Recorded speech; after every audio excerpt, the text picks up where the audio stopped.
할렐루야. 예. 베드로전서가 계속되고 있습니다.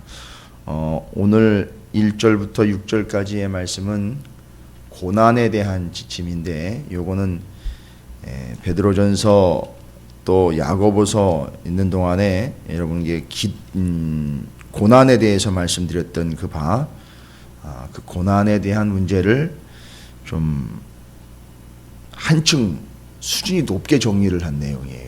그래서 오늘 말씀은 조금 여러분이 신경을 쓰셔서 정리를 하셔야 되는 부분입니다.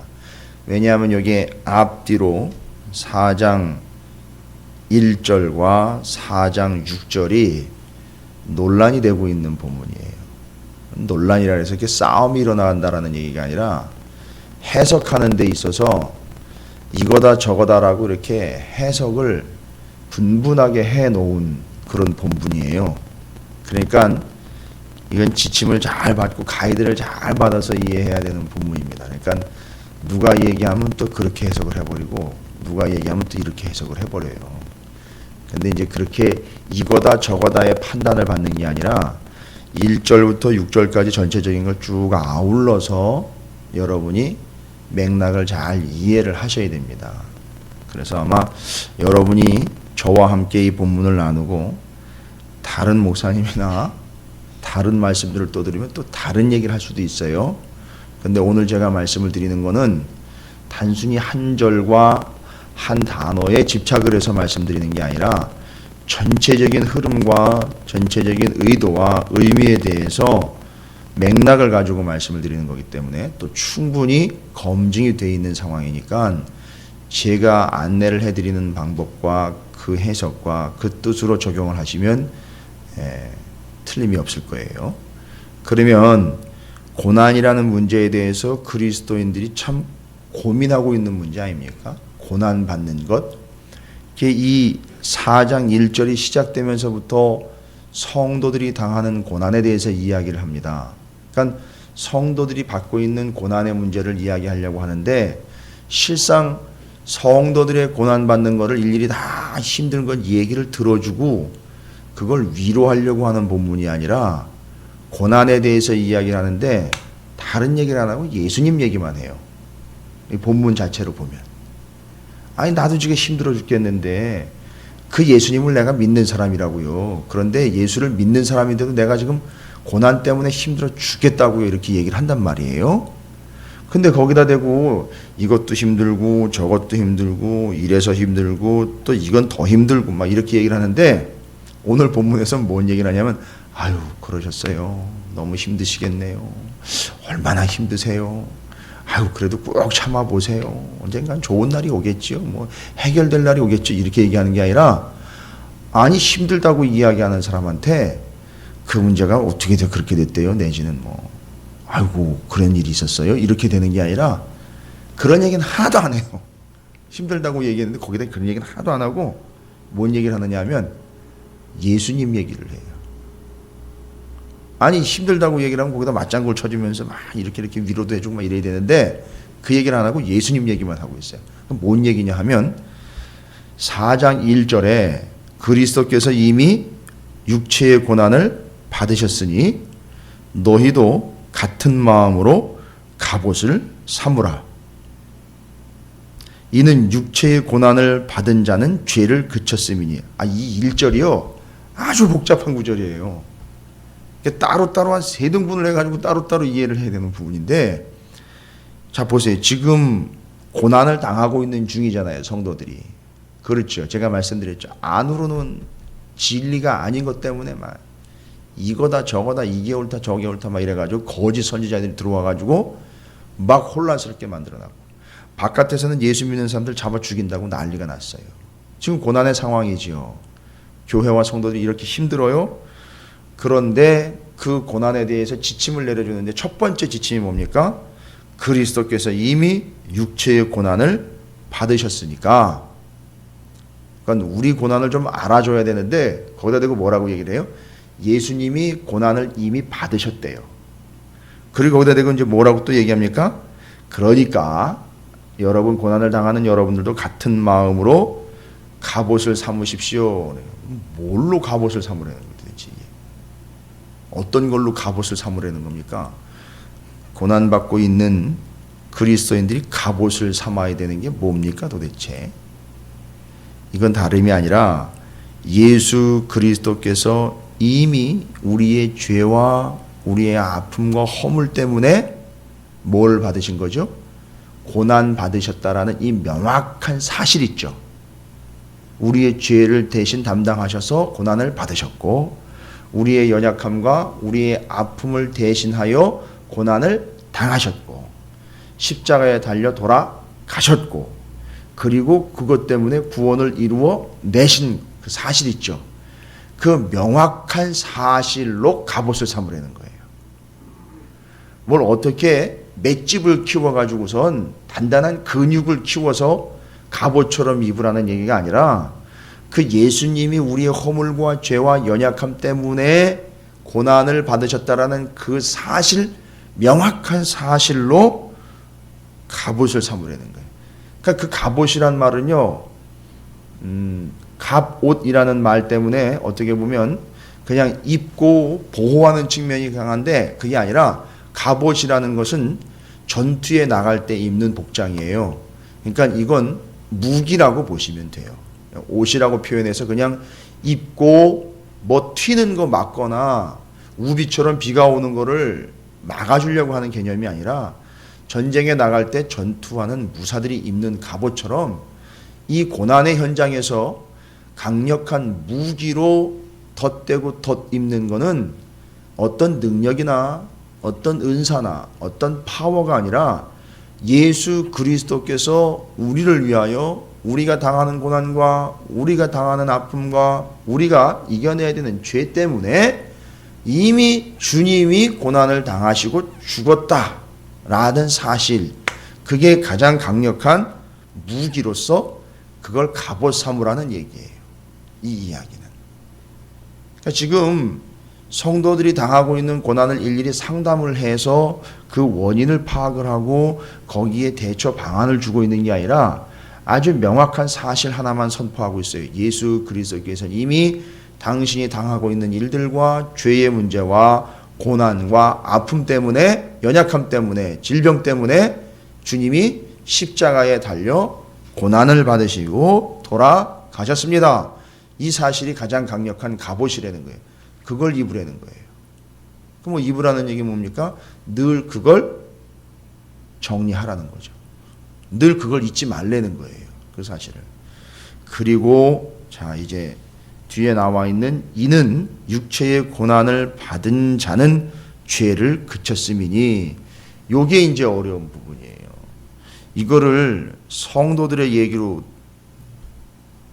돌려서 해석을 해가지고 어떻게 이야기를 했었느냐 하면, 누가 또 그런 얘기 하는 분들도 있을 거예요. 육체의 고난을 받은 자는 죄를 그쳤음이니 라고 해서, 성도가 고난당할 때 고난을 받는 거는 이유가 있다라고 이야기를 하면서 이 구절을 가지고 어떻게 설명을 했느냐 하면, 육체의 고난을 받게 되면 힘들고 고난당하는 것 때문에 죄를 멈추게 된다. 그래서 하나님이 고난을 주는 이유는 그 사람이 죄를 짓지 않게 하려고 고난을 준다. 이런 식으로 해석을 했었어요. 근데 여러분, 이거는 아주 위험한 생각입니다. 왜 그러냐 하면, 예수님이 고난을 당하신 거는 죄 때문에 고난당하신 게 아니에요. 그렇죠? 물론 우리 성도들은 우리가 지은 죄 때문에 고난을 당할 수도 있어요. 그런데 죄를 지을 때마다, 내지는 죄를 짓지 않게 하려고 고난이 우리에게 임한다라면 생각을 해보세요.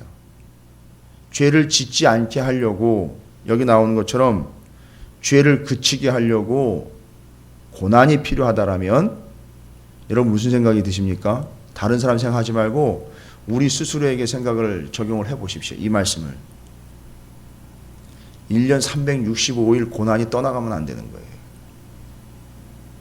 왜요? 고난으로 죄를 그치게 하려면, 이 말씀처럼 고난으로 죄를 그치게 하려면, 저도 그렇고 여기 계신 우리 성도님들도 그렇고, 고난 받는 걸 통해서 죄를 그치게 하려고 하는 목적이 있다면 고난에 맨날 쩌들어 있어야 돼요. 아시잖아요. 우리가 어떤 존재인지. 틈만 나면 죄 짓는 존재 아니에요, 우리가. 그렇죠? 틈만 나면 곁길로 가는 거예요. 어긋난 길로 갑니다. 근데 만약에 그 고난을 그치게 하려고 죄를 그치게 하려고 고난을 가져다 주는 개념으로 생각을 하면 우리는 맨날 고난받다가 볼일 다 봐요. 그렇게 되면. 여러분, 그런데 그 고난과 아픔을 주님이 대신 담당하셨다 그랬거든요. 그러니까 이 말씀은 우리 성도들이 죄 때문에 죄를 그치게 하려고 고난을 주었다라는 식으로 해석을 해버리면 오히려 예수 그리스도가 무색해지는 거예요. 그러니까 여러분이 간혹가다 짓는 죄가 몇 항목씩 발견될 때마다 몇 항목의 고난이 필요한 거예요. 그렇게 되면. 왜냐하면 그걸 안 하게 하려고 하니까 고난이 필요하다. 이렇게 돼버리니까. 여러분, 고난은 여러분이 짓는 죄를 그치게 하려고 고난을 주는 개념이 아니에요. 지금 여기서 이야기하고 있는 육체의 고난을 받은 자는 죄를 그쳤음이니, 이 이야기는 분명히 우리 이야기를 하고 있는 게 아니에요. 앞에서 누구의 고난을 갑옷 삼으라 그랬습니까? 예수 그리스도께서 우리의 죄와 우리의 허물과 우리의 약함 때문에 대신 십자가에 달려 돌아가셨다라는 사실을 갑옷 삼으라 그랬죠. 지금 그거랑 연결되는 거예요, 이 구절은. 조금 어려울 수도 있는데 이거는 시제적으로 풀어드려야 돼요. 그래야지 여러분이 정확하게 이해를 하셔서. 그 육체의 고난을 받은 자는 이라고 얘기했죠.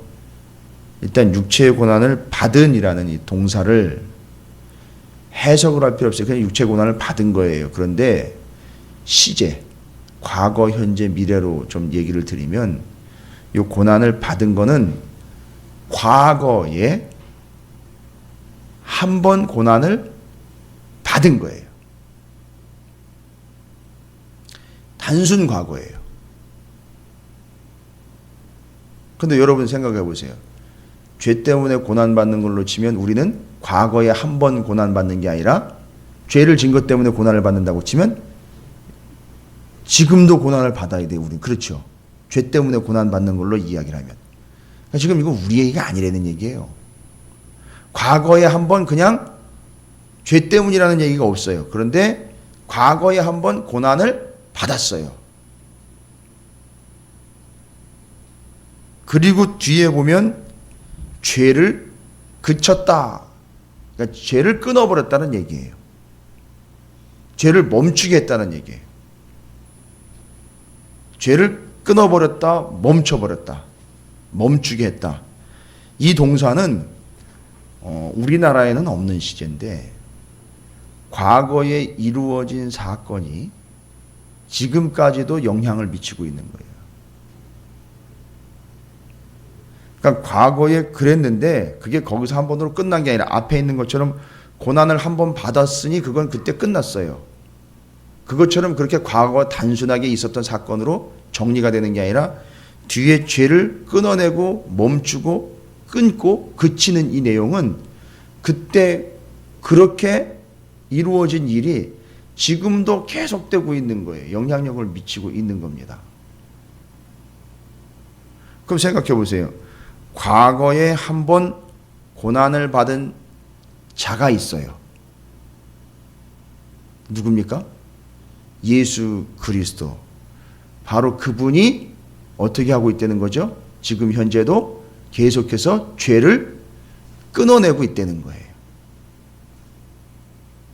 그러니까 이 이야기는 성도들이 죄를 멈추게 하려고 고난을 줬다라는 얘기가 아니라 과거에 우리의 죄 때문에 고난을 받으신 그분의 십자가 고난, 그것이 현재 성도들에게 어떤 영향을 미치고 있죠? 죄를 멈추게 하고 죄를 끊게 하는 영향력을 지금도 많은 성도들과 지금도 역시 앞으로도 계속해서 그 영향을 미치게 된다라는 걸 이야기하는 거예요. 그러니까 우리가 고난의 문제를 해결하는 것은 다름이 아니라 예수 그리스도께서 우리를 위하여 십자가에 달려 돌아가신 그 어마어마한 고난을 받으셨다.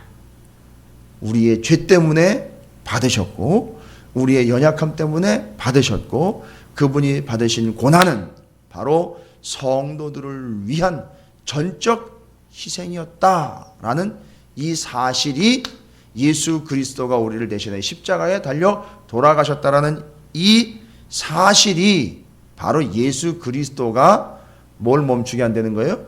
죄를 멈추게 한다는 거예요. 고난을 바로 멈추게 한다는 거죠. 죄를 그치게 한다는 거예요.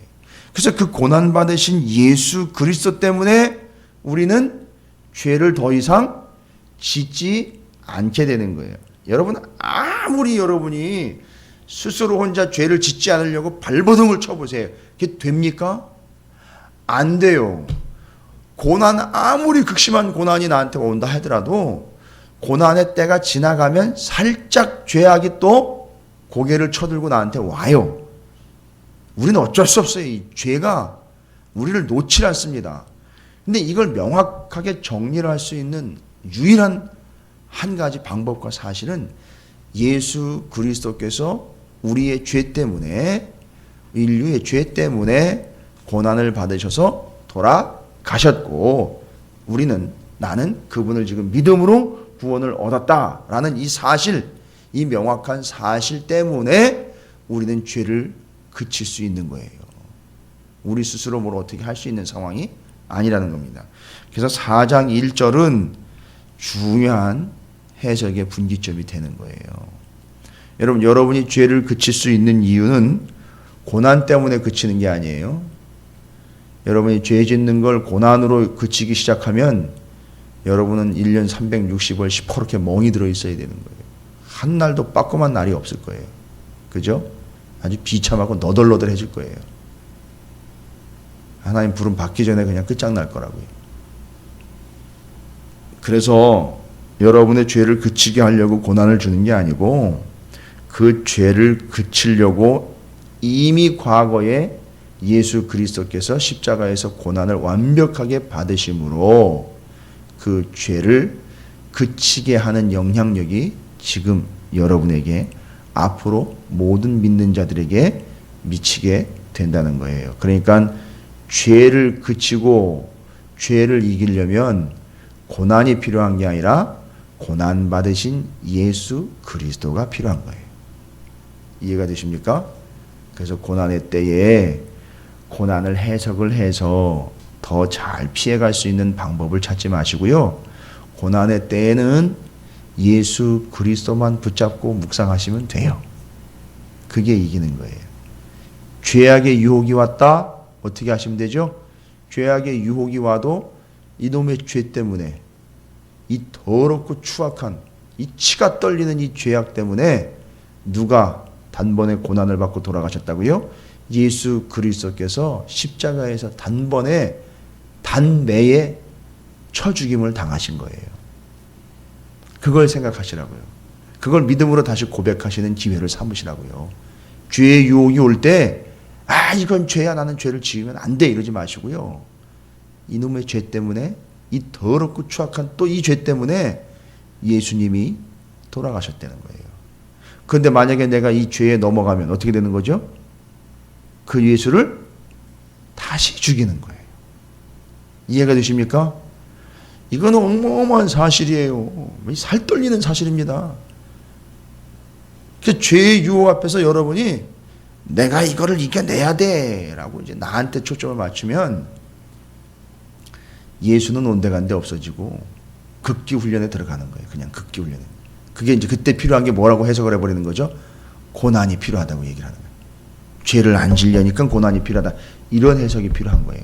그러나 그게 아니에요. 여러분, 죄의 문제는 우리가 고난을 받아서 해결할 수 있는 게 아니에요. 죄의 문제는 대원칙이잖아요. 예수 그리스도만 해결하실 수 있는 거예요. 그러니까 죄의 유혹이 오면 선포하세요. 이 죄 때문에 내가 믿는 예수 그리스도, 내가 사랑하는 예수 그리스도께서 십자가에서 이미 과거에 달려 가셔서 죽음으로 이 죄값을 치르셨다. 내가 만약에 여기서 또 죄를 짓는다면 다시 예수 그리스도를 무덤에서 파내가지고 십자가에 또 박는 거다. 이렇게 사실을 명백하게 선포를 하시라는 거예요. 자, 그럼 이제 죄의 문제의 분기점은 죄의 유혹이 오고 죄 짓는 문제를 해결하기 위한 해결책은 고난이 아니라 뭐라는 거죠? 예수 그리스도예요. 그러면 뒤에 있는 구절들이 이제 다 설명이 돼요. 자, 그럼 보겠습니다. 그 후로는 다시 사람의 정욕을 따르지 않고 하나님의 뜻을 따라 육체의 남은 때를 살게 하려 함이라. 그 후는 뭐가 되는 거죠? 그러니까 예수 그리스도가 십자가에 못 박혀 달려 우리의 모든 죄를 담당하시고 돌아가신 그 후, 사실로는 그렇죠. 그런데 지금 현재 그 사실이 전혀 영향을 미치지 못하는 사람들 있죠. 예수를 믿지 않는 사람들. 그러나 우리는요, 그 예수 그리스도를 영접했기 때문에 이 사실이 지속적으로 우리에게는 영향을 미치고 있어요. 그러니까 그 예수 그리스도를 그렇게 영접한 이후로는 어떻게 된다는 거죠? 사람의 정욕을 따르지 않게 되고 뭐 죄를 짓지 않게 된다는 얘기잖아요. 하나님의 뜻을 따라 육체의 남은 때를 어떻게 하는 거예요? 살아가게 하려고 하는 거예요. 하나님의 뜻을 따라 이제는 죄의 유혹을 따라가는 게 아니라 하나님의 뜻을 따라 남은 삶을 살아가게 된다는 거죠. 1절의 사실 때문에요. 그 다음에 또 3절 똑같아요. 4장 3절에 너희가 음란과 정욕과 술 취함과 방탕함과 향락과 무법한 우상 숭배를 하여 이방인의 뜻을 따라 행한 것은 언제로 좋게요? 그때 그 사실이 나한테 예수 그리스도가 십자가에서 우리의 죄 때문에 달려 돌아가셨다는 사실을 내가 인정하고 영접하고 받아들이기 이전, 그 이전, 그때로 족하다는 거죠. 이제는 그걸 내가 믿음으로 받아들였기 때문에 이제 이후로는 나에게 죄가 효력을 발휘할 수가 없게 됐다라는 얘기예요. 이게 이제 이렇게 해서 다 해석이 되는 거예요. 그러니까 기준이 뭐예요, 지금? 예수 그리스도인 거예요. 예수 그리스도인 겁니다. 죄를 이기는 비법이 뭐라고요? 예수 그리스도예요. 그 이전과 달라진 삶을 사는 근거도 예수 그리스도예요. 그렇죠. 거기 나와 있는 게 바로 그거예요. 세상과 죄악된 세상으로부터 구별되고 있는 근거와 기준도 예수 그리스도예요. 바로 이거예요. 그런데 죄악을 짓고 있는, 죄악을 유혹하고 미혹하고 있는 세상은 어떻게 이야기합니까? 4절이에요. 이렇게 돼버리기 때문에 예수를 영접하고 난 다음 그 이전과 그 다음이 달라졌어요. 아니, 죄를 같이 짓던 사람이 이젠 죄를 안 짓게 돼요. 그러니까 4절입니다. 이러므로 너희가 그들과 함께 그런 극한 방탕에 다름질하지 아니하는 거를 이제는 예수 때문에 그렇게 안 하게 됐어요.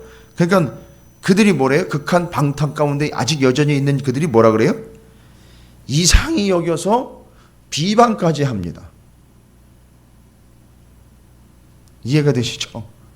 그 세상이 그렇게 비방을 합니다. 5절에 가니까 그들이 누구예요? 그들이 그 비방하는 자들이에요. 비방하는 자들이 지금 예수 그리스도를 인정을 안 하는 거잖아요, 이 사람들은. 그죠? 예수 그리스도를 받아들여서 예전의 죄악을 끊어버린 걸 비방을 하고 이상하게 여기는 세상의 죄악된 세력들이 산자와 죽은 자를 심판하기로 예비하신 이에게 사실대로 구하리라. 그 사람들 있잖아요. 지금 현재 예수 믿는 것 때문에 죄악을 끊어버리고 너는 이상한 놈이 됐어 이렇게 얘기하는 사람들 나중에 어떻게 된다는 거죠? 산자와 죽은 자, 예수 믿지 않다가 살든지 예수 믿지 않은 채로 살든지 예수를 믿지 않다가 죽든지 간에 둘 중 안에 어떤 상황이 되든지 그분이 주님이 다시 오시면 그 비방하던 그들이 어떻게 되는 거예요?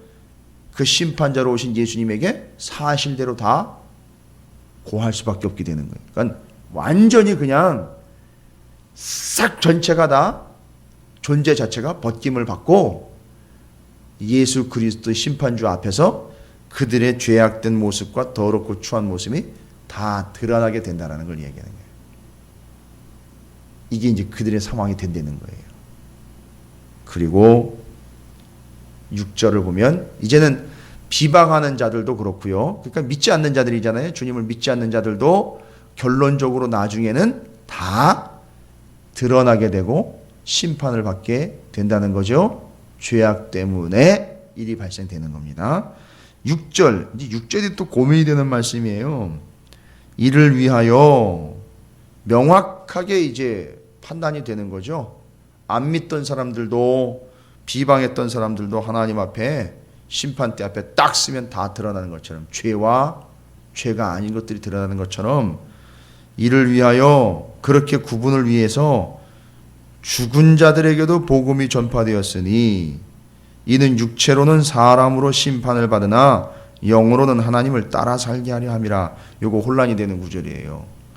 죽은 사람한테도 복음이 전파됐다라는 얘기입니까? 그러면 지금 현재 어제도 잠깐 제가 베드로전서를 말씀드렸는데 이거 헷갈리는 구절, 이거 아니면 이상합니다 목사님. 이거 어떻게 된 거죠? 죽은 사람에게 복음이 전파된 겁니까?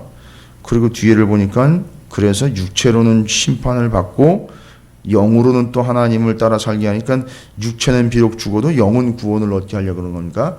아니죠. 이거는 그렇게 이해하게 상황이 아니에요. 죄 때문에 육체가 죽었으면 구원 못 받는 거예요.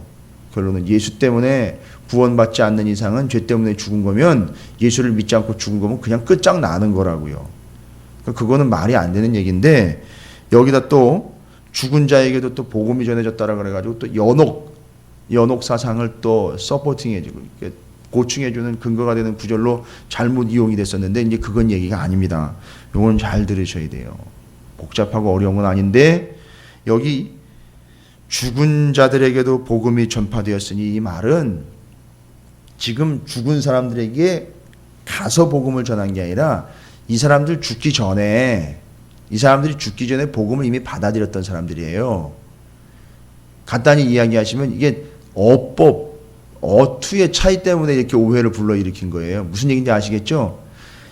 이 사람들 지금 죽은 사람들 지금 죽어서 하나님 나라 가 있는데, 알고 봤더니 그 죽은 사람들이 여기 살아있을 동안에 복음을 받아들인 채로 간 사람이에요.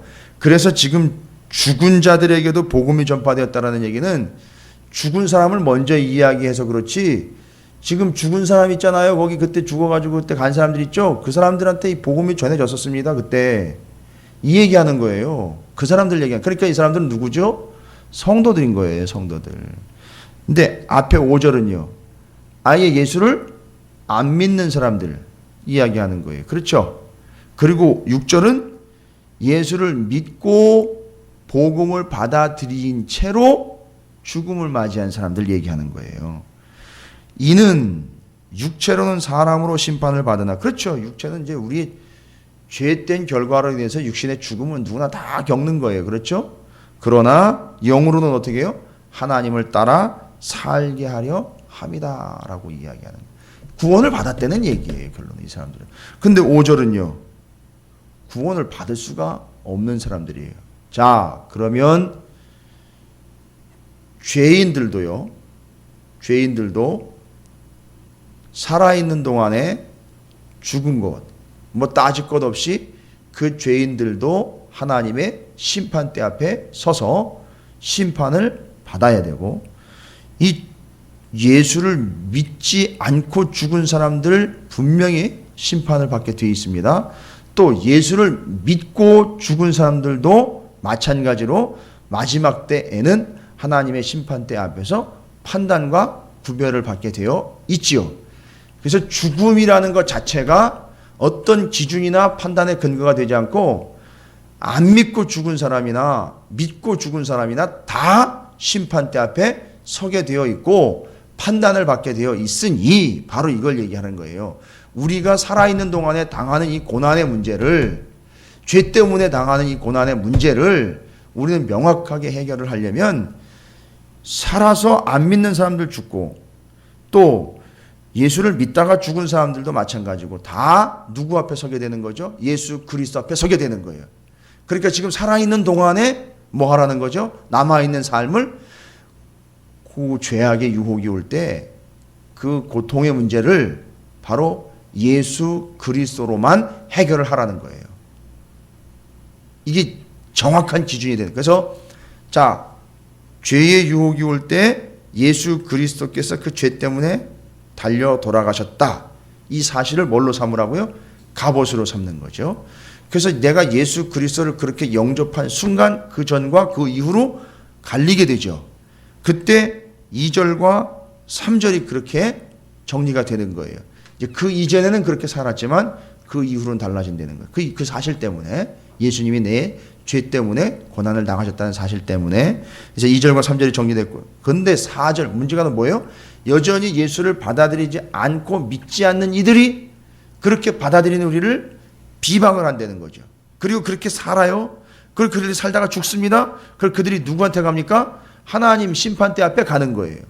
그리고 또 예수를 믿고 복음을 받아들였다가 죽은 사람들도 누구한테 갑니까? 하나님 앞에 가는 거예요. 그러면 둘이 딱 섰어요. 하나님 심판대 앞에 둘이 딱 섰습니다. 그러면 이 사람들이 심판이냐 멸망이냐를 판단받는 근거는 뭡니까? 세상에서 얼마나 많은 고난을 당해서 죄와 씨름에 이겨냈느냐, 이거 가지고 판단하는 거 아니죠. 이 둘이 딱 심판대 앞에 서면 기준은 뭡니까? 너는 구원, 너는 멸망. 이 근거가 뭐예요? 얼마나 착하게 살았느냐? 얼마나 교회에 헌금을 많이 했느냐? 얼마나 교회 일을 많이 했느냐? 이거 근거예요?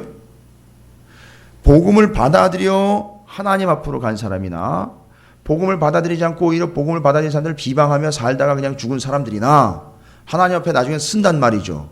그렇죠? 그러면 그 심판대 앞에 서서 마지막 때 최종 심판 때 심판과 구원으로 나뉘게 되는 이유가 뭡니까? 근거가 뭐예요?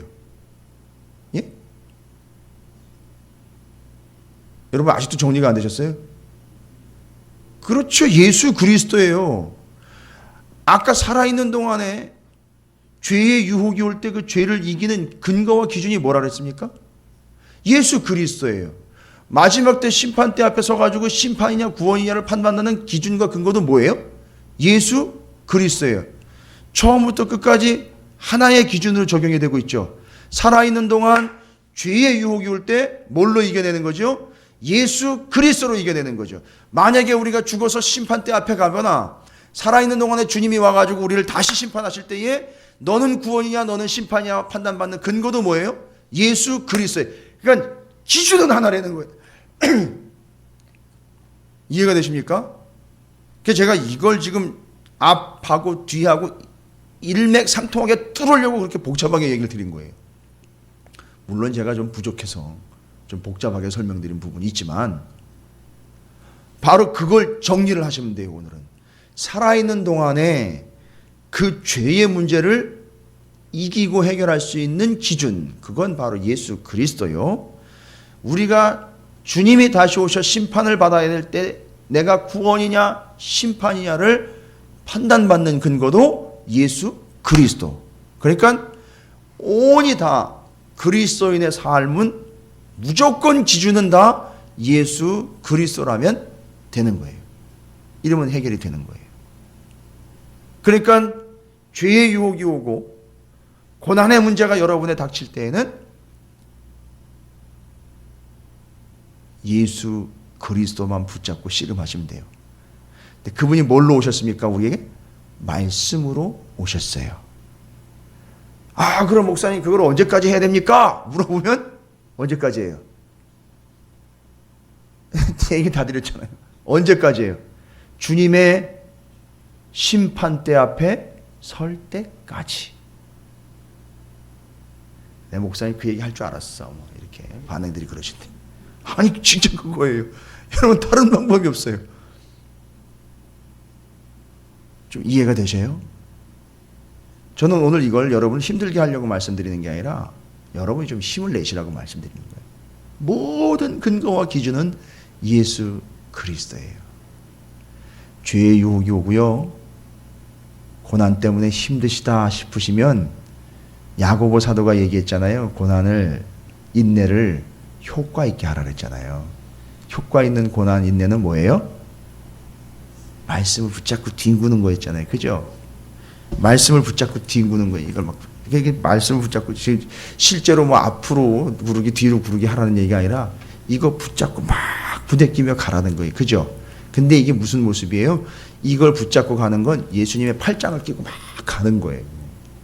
예수님이 기준이 되니까. 근데 이렇게 언제까지 가려는 거죠? 그 주님이 다시 오실 때까지 내고 가는 거예요. 다른 방법은 없습니다. 어디 세미나 가가지고선 죄악과 고난을 이기는 방법, 뭐 세미나 있으면은요, 당장 저한테 얘기하세요. 그거 다 거짓말이에요. 그렇게 이겨내는 거 아니에요. 오늘 말씀에 나와 있는 것처럼 근거는 예수 그리스도예요. 그 사실을 계속 선포하시고요. 그 진리를 계속 붙잡고 주님 다시 오실 때까지 가세요. 힘든 일이 닥치거나 죄의 유혹이 올 때 다른 거 생각하지 마세요. 그때 그 일을 지혜롭게 넘긴 사람 가서 조언 듣지도 마세요. 그냥 오늘 말씀처럼 예수 그리스도를 찾아내셔야 돼요. 예수 그리스도를 붙잡으셔야 돼요. 그래서 막연하게 예수님만 붙잡으라고 하진 않고 그냥 뜬구름 잡는 것처럼 예수님만 찾으라고 그런 게 아니라 이걸 주셨어요. 그래서 이 말씀을 붙잡는 게 예수를 붙잡는 거고 이 말씀을 붙잡는 게 예수님과 동행하는 거예요. 그래서 죄의 유혹이 올 때, 고난할 때 이걸 펼치는 거예요. 그리고 선포해서 끝내 정리합니다.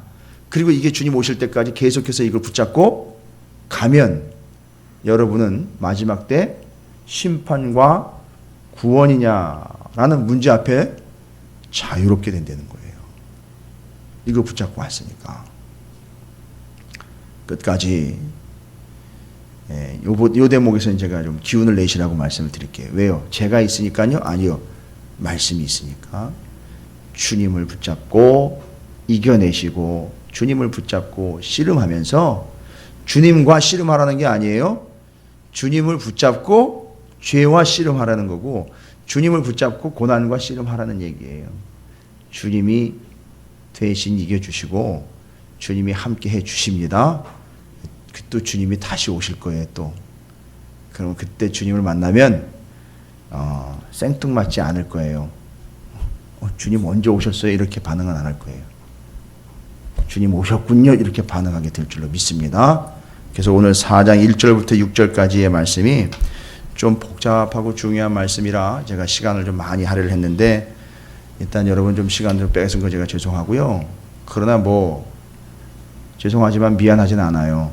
하여튼 여러분이 정확하게 정리를 하셔야 되니까 혹시 조금 이해가 안 된다 그러면 오늘 말씀 올라가거들랑 다시 또 듣고 정리를 한번 해보세요. 그래도 뭐 여러분 다 이렇게 이해를 하신 것 같아요. 그러니까 기준은 예수 그리스도입니다. 다른 거 없어요. 이해가 되십니까? 오늘 그걸 삶에 적용을 해보세요. 당장 예배실을 나가는 순간부터 끝까지 계속해서 이 사실을 정리를 한번 해보십시오. 그래서 마지막 때까지 심판 때까지 적용해야 될 사실입니다.